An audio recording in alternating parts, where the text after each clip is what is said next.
Artasia, Olivia here. Welcome back to my channel. I'm so excited to be back with y'all. So today we are going to be discussing month 2, February part 1 update. So we're in a whole new month now. However, the dates are still going to be from January 19th to February 5th, which is today. It's February 5th. So let's get into it.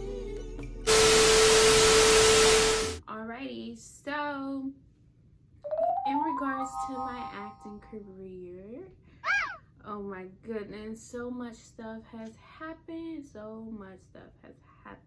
So with bookings, I haven't had any bookings within this was 2 weeks.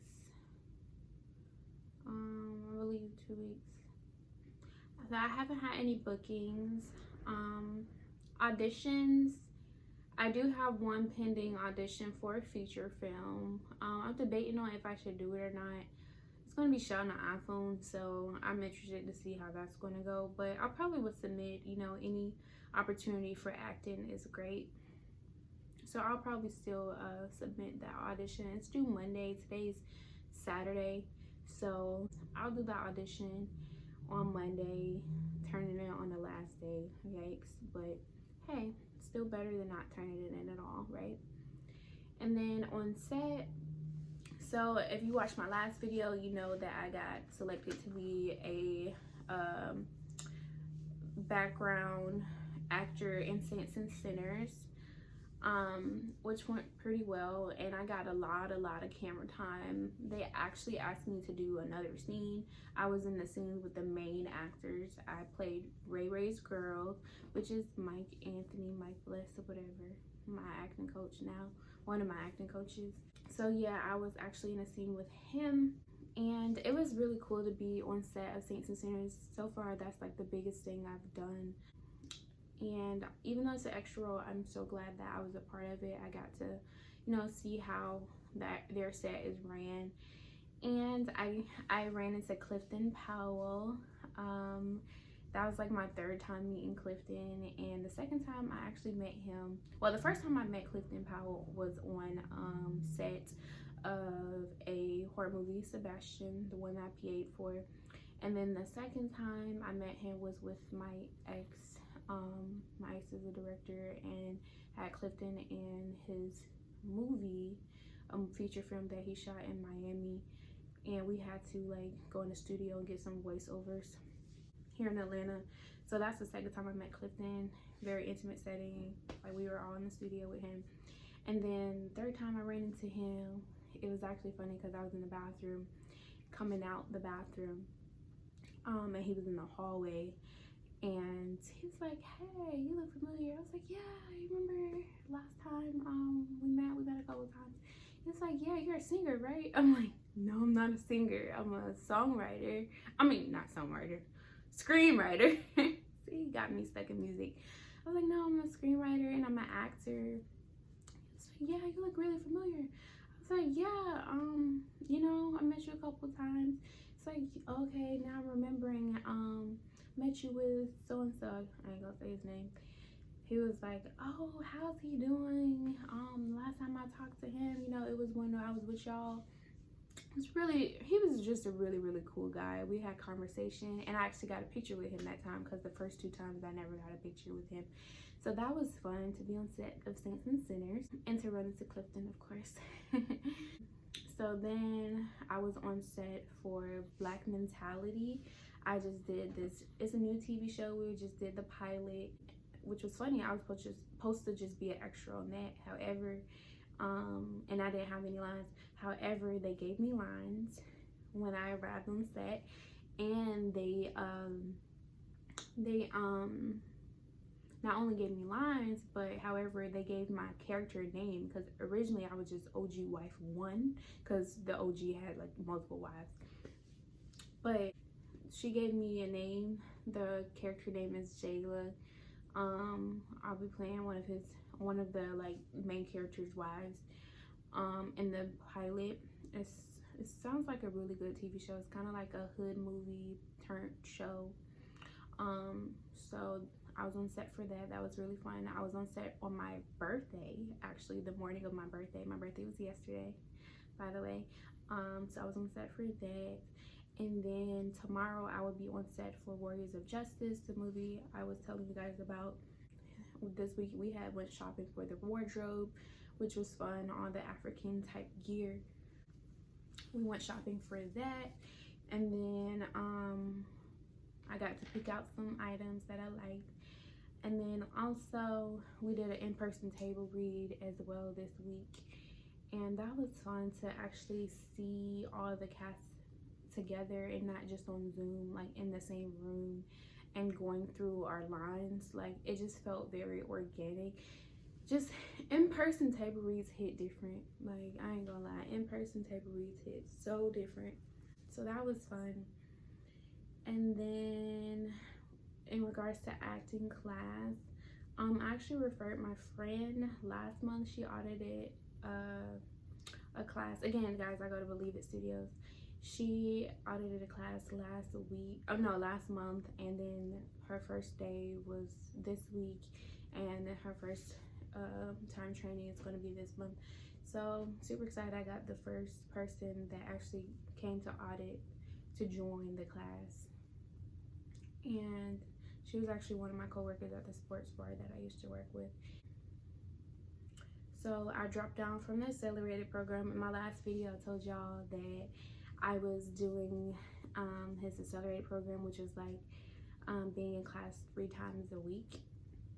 But now I just dropped down for this month. You can change it every month. This month I dropped down to 1 class per week, which is his Wednesday Masterclass.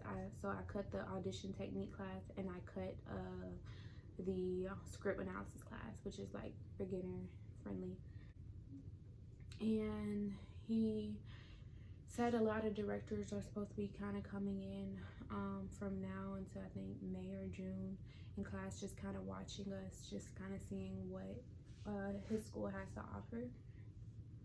However, I was really upset last week, well, technically this week, Wednesday, because this was my first time I froze, and I was just kind of really sad about, you know, freezing. I knew my lines, I knew the scene, I've been practicing the scene forever, and I just don't even remember the last time I froze up and just kind of went blank. And then I started improvising, but the scene is so popular to where he knew I was improvising, and it was just a disaster. I was really like embarrassed. I was really sad afterwards. I was thinking about it for like at least 2 days after it. And I kind of talked to my actor friends, and they're like, it's okay, you know, class is where you're allowed to mess up. Don't mess up on set, but even if you do, it's okay. It's not the end of the world. Just continue working on your craft, learning the material, getting it down packed.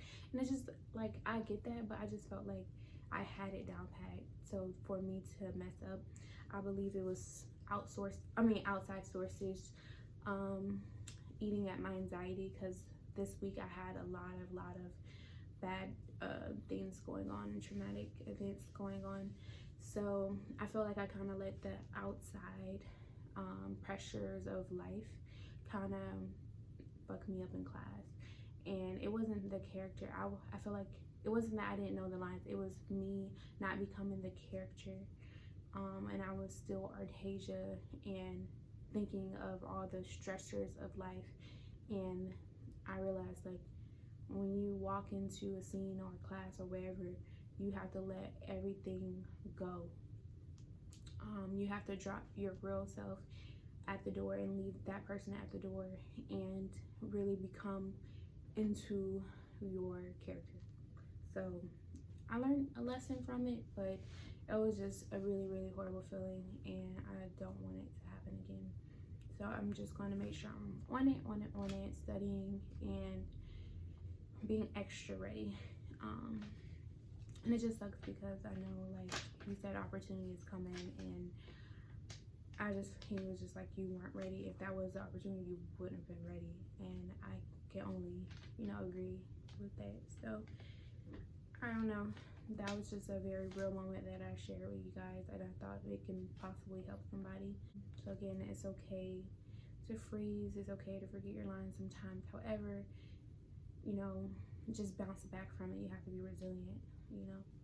And then I possibly have a mentor, acting mentor, and she's a Black woman that played in lots and lots of things. I don't know if she'll feel comfortable with me saying her name, but she reached out to me, and I met her at an interview, a job interview that I was interviewing for, and it was actually for a production supervisor role, or no, assistant producer role, AP role. And she was like, oh, well, I'm an actor as well. And then she just kind of reached out to me and was like, you know, I'm gonna help you get you to where you need to be. And I just could not appreciate it anymore than what I did. And I really, you know, was happy that she seen something in me. And so yeah, she said she asked for my actors access information and my IMDb information. She just wanna like kind of help me clean it up and get it to where it need to be. And she actually knows my agent, which is funny because my agent is in Louisiana, so small world. And then my IMDb credits, I know in my last video I said I had 2 IMDb credits, but guess what? Drumroll please. I have 4 IMDb credits now. So right now I have Real School is what I did on PBS Kids when I was a child,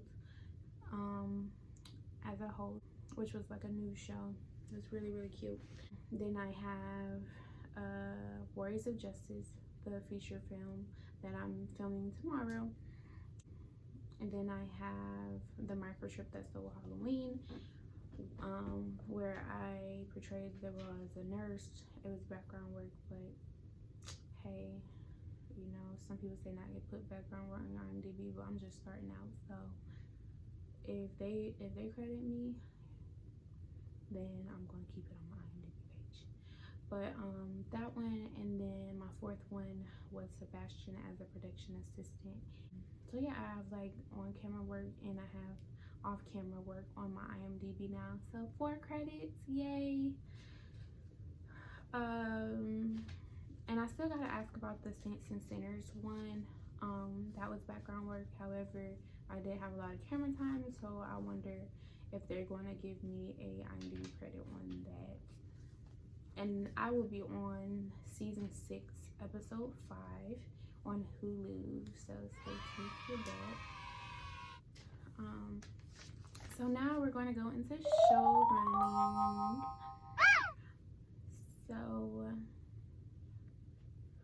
with show running, with my TV show, again, for the people that don't know, I'm a screenwriter and I just wrote my first project called Drastic Reality, and how I'm becoming, this playlist is called Nurse to Showrunner / Filmmaker, and how I'm becoming a showrunner is I am getting my TV show that's a script right now off the ground and produced and distributed.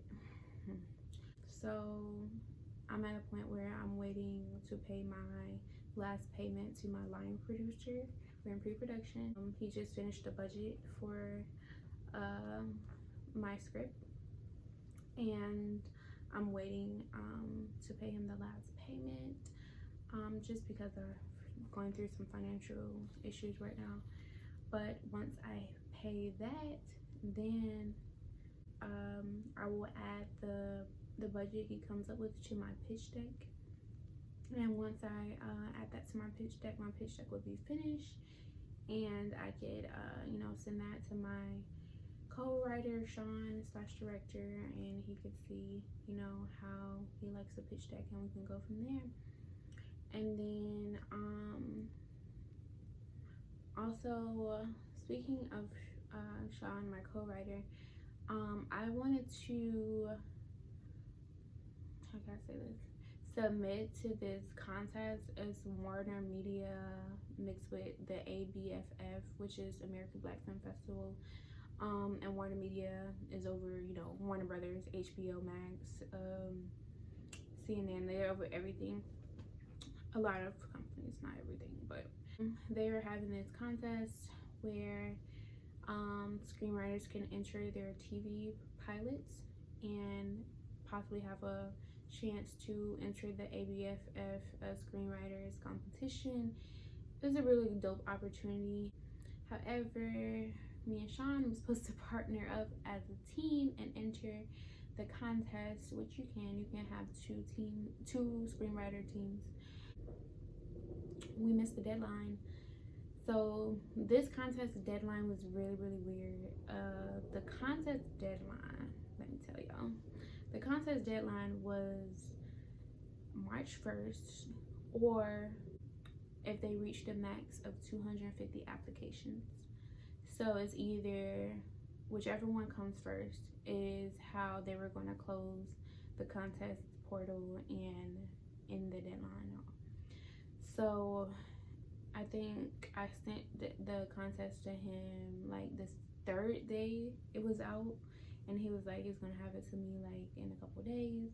A couple days passed, and he had it to me, have his information, and then the portal closed, which is okay because with that contest we had to like add some more scenes to the pilot, and we're actually gonna keep those scenes. I haven't read them yet, but we're planning on keeping the scenes because our pilot was 48 minutes / 48 pages long, and the contest was calling for 55 to 60 pages. So we're gonna keep those scenes in there and see how it goes. Also, the Paramount Plus guy has not responded yet, but it's okay. We were supposed to have the meeting. I think in my last video we were supposed to have the meeting January 31st. However, he hasn't responded yet, but it's okay because I feel like he's still transitioning from, you know, the move of CBS. He said he was going to be leaving CBS, so I'm just going to let him, you know, kind of give him some time, figure out what he has going on with his career and his work. And then also, I'm not ready to pitch DR to him yet. I still need to finish my pitch deck, so it's okay. I'm just kind of wait till I get everything ready and then reach out, if he don't reach out by then. I'm also thinking about having a supplemental reality show that will go with my TV series. My scripted TV series is really dope, but I feel like my next project could also be like a unscripted TV series that will supplement the show. And I spoke with somebody about it, and it sounds like a go, but right now I'm gonna wait until Trash to Reality, my scripted TV series, get to where it needs to be before I worry about supplemental things. Because you remember I also said I want to supplement a documentary, and then now I'm gonna do this supplemental reality show, but that's gonna be like later down the line. Later down the line. And also with producing, I am going to be producing a couple shows and doing some behind the camera work of some other shows and movies and projects that are not mine. So I'm gonna be helping like 1, 2, 3, 4, 5, about 5 people on a couple different projects. So that should be exciting, give me some more experience in the game, being on set, you know, handling a couple different roles that I've never handled before. So that should be fun, working with different people, different groups of people, and just being Black in film. That should be fun, working on other people's projects and other people's passion projects. So I remember last 2 videos I mentioned how my new boo or whatever cousin was going to was possibly interested in me being a screenwriter in his projects, and with him being an EP on my project. And I don't know how that's going to go because me and my boo do not talk anymore. Mm-hmm. So I don't know if his cousin's gonna drop me too, or his cousin gonna keep it real and still work with me. So I don't know how that's gonna go, but it's okay because one door closes, another one opens. All right, and that's some real tea for y'all ass. And then also with show running, I have a friend that has an internship program at FAMU, like in FAMU film department, and he's supposed to be having like some event with Woody McClain, which is the actor from Power, and he played Bobby Brown as well in the New Edition movies and the Bobby Brown series. And he's from Jacksonville, Florida, and he went to FAMU. Because you know my show is based in Jacksonville and Tallahassee, based on FAMU and Florida State University. So he's supposed to be coming to speak to some of the film students, and my friend said he's going to possibly see about me coming to speak as well, and meeting Woody, because I would love for him to be a part of my project. So we still working on that, and yeah, that's about it with show running news. And then in other news, so I do have a new nursing job that I'm going to start next week on Tuesday. And y'all know how I feel about nursing. I don't want to really do nursing. However, I gotta pay my bills. I gotta get my bills paid. So I found this nursing job that's pretty flexible. It's at an eye clinic, eye surgery clinic, and I'm gonna be doing pre and post-op care. So it shouldn't be too bad. I'm not going to be in the surgery room. So one, easy work, and then two, I keep my evenings available. That way I can go to acting class, and then I also have my weekends available. That way I can like shoot and do anything I need to do on the weekends, and still have time to audition, still have time to write, still have time to produce and get my pilot where it needs to be. So yeah, and I can do 3 or 4 days a week and still be full-time, full benefits, healthcare, vision, dental. So I couldn't really beat that. So I felt like that's a good thing that I have going on. And again, I'm actually 24 now. So my birthday was on February 4th. I turned 24 yesterday, so it's been a day of me being 24. I know this playlist is entitled like my journey and starting at 23. However, I'm going to keep that as the title because I did start at 23. Technically I really started like 22, 21. But like actually started for real at 23. So we're gonna keep that as a title, and as I continue to age, we're going to see how long it really took for me to get to where I want to be and to becoming that icon, the TV and film Beyonce that I want to be. Legendary, breaking history. Okay, anyway, shut up, Tasha. But yeah, so we're gonna keep that as a title. Now I am 24, just know that. And yeah, so I hope you guys enjoyed this video. If you can like, comment, and subscribe, that would be great. And comment on my IG page too. DM me, feel free to DM me on my IG page, ask me questions, talk to me on here on the YouTube comment section. I just really want to hear, what you guys think of these videos, and if they're helpful, if they're entertaining, if they're weird, what are your inputs on watching my journey? I know that could be a little weird watching someone else's journey, but I'm weird. I want to watch other people's journey, and I'm creating this channel in this playlist because I'm like a big YouTuber. Like I love to watch YouTube videos all day, and like personal life and business stuff. And I just wish I had somebody to watch that was in TV and film, especially a young black girl, and I would love to watch these kind of videos. So again, that's why I'm making these, and also to track my progress and to see how much I've grown as a content creator.